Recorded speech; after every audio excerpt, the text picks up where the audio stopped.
ഓം ശാന്തി. പതുക്കെ പതുക്കെ ഞാൻ എൻ്റെ മനസ്സിനെ സർവകാര്യങ്ങളിൽ നിന്നും മുക്തമാക്കുന്നു. ഞാൻ ഒരു ശാന്ത സ്വരൂപ ആത്മാവായി അനുഭവം ചെയ്യുന്നു.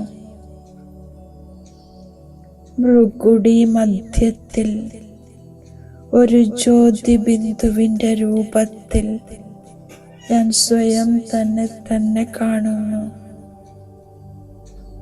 ഞാൻ ഒരു ദിവ്യ പ്രകാശപുഞ്ചം എൻ്റെ ഫരിഷ്ഠാരൂപത്തിൽ സ്ഥിതമാകുന്നു. ഞാൻ വിശ്വത്തിലെ ആത്മാക്കളെ കാണുകയാണ്. ആത്മാക്കൾ പരമാത്മാവിനെ അന്വേഷിച്ചലയുന്നു. പരമാത്മാ മിലനത്തിൻ്റെ ആഗ്രഹത്തോടെ അലയുന്നു. ക്ഷീണിച്ചിരിക്കുന്നു. സത്യജ്ഞാനം, സത്യപരമാത്മാ പ്രാപ്തിയിൽ നിന്നും വഞ്ചിതരാക്കുന്നു. ഇപ്പോൾ ഞാൻ ഫരിഷ്ഠാസ്ഥിതിയിൽ ജ്ഞാനകലശം ധാരണ ചെയ്ത് അലയുന്ന ആത്മാക്കളുടെ സമീപമെത്തുന്നു.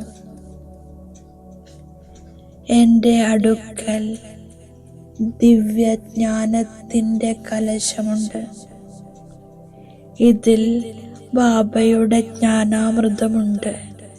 ഇതിൻ്റെ ഒരു തുള്ളിയാണെങ്കിലും ആത്മാവിനെ തൃപ്തമാക്കുന്നു.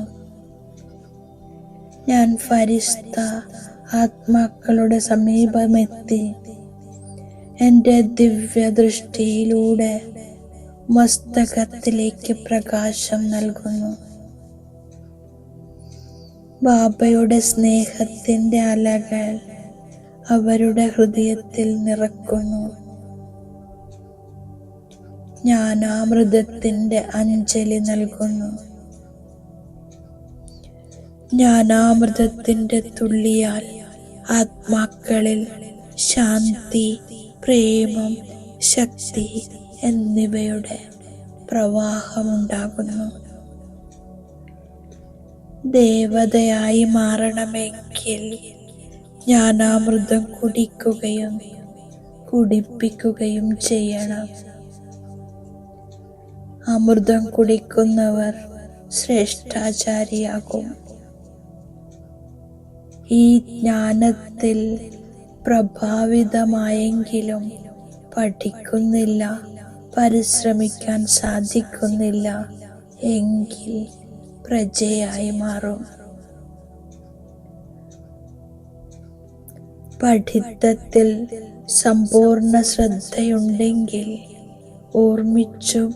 ഓർമ്മിപ്പിക്കുകയും ചെയ്തെങ്കിൽ ഉയർന്ന പദവി പ്രാപ്തമാകുന്നു. രാജാവും റാണിയുമായി മാറുന്നു.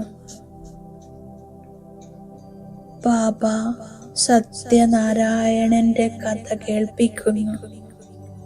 ഇത് അമരകഥയാണ്. ആത്മാക്കൾ നിർവാണധാമത്തിൽ വസിക്കുന്നവരാണ്. ഈ ലോകത്തിൽ വന്ന് പാർട്ടഭിനയിക്കുന്നു. ഭാരതവാസികൾ വികാരികളായി മാറിയത് കാരണം ഭൂകമ്പമുണ്ടായി. പിന്നീട് രാവണ രാജ്യമായി മാറി. പവിത്രതയിൽ നിന്നും അപവിത്രമായി മാറി. നിർവികാരികളായ യോഗികൾ വികാരി ഭോഗികളായി. അമൃതിന്റെ ലഹരിയുമില്ലാതായി. ഇപ്പോൾ ബാബ പറയുന്നു, വിഷത്തെ ഉപേക്ഷിച്ച് അമൃതം കുടിച്ച് പവിത്രമായി മാറി രാജ്യഭാഗ്യം നേടൂ. അമൃതം കുടിച്ച് ശ്രേഷ്ഠാചാരിയാകൂ. എന്നെ മാത്രം ഓർമ്മിക്കൂ. ജ്ഞാനത്തിൽ പ്രഭാവിതമായാൽ പ്രജയാകും. പരിശ്രമിക്കുന്നവർ സത്യയുഗത്തിൽ വരും. ഞാൻ ശാന്തിധാമത്തിൽ പോയി പിന്നെ സുഖധാമത്തിൽ വരും.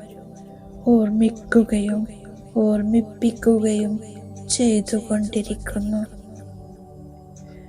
പരിധിയുള്ള ധനത്തിന്റെ ലഹരി ഉപേക്ഷിച്ച് പരിധിയില്ലാത്ത സേവനത്തിൽ മുഴുകണം. ബാബ പറയുന്നു, വ്യർത്ഥ കാര്യങ്ങൾ പറയരുത്, ആരിലും പ്രഭാവിതമാകരുത്. ഞാൻ ബാബ നൽകിയിരിക്കുന്ന വരദാനത്തിന്റെ സ്വരൂപമാകുന്നു. പുതിയ ജീവിതത്തിന്റെ സ്മൃതിയിലൂടെ കർമ്മേന്ദ്രിയങ്ങൾക്കുമേലെ വിജയം പ്രാപിക്കുന്ന മറുജീവയാകുന്നു. മറുജീവ അർത്ഥം എല്ലാ വശത്തു നിന്നും മരിച്ചു കഴിഞ്ഞു. പുതിയ ജന്മത്തിൽ ശുദ്രത്വത്തിന്റെ അല്പം പോലും സംസ്കാരം ഒട്ടിയിരിക്കരുത്.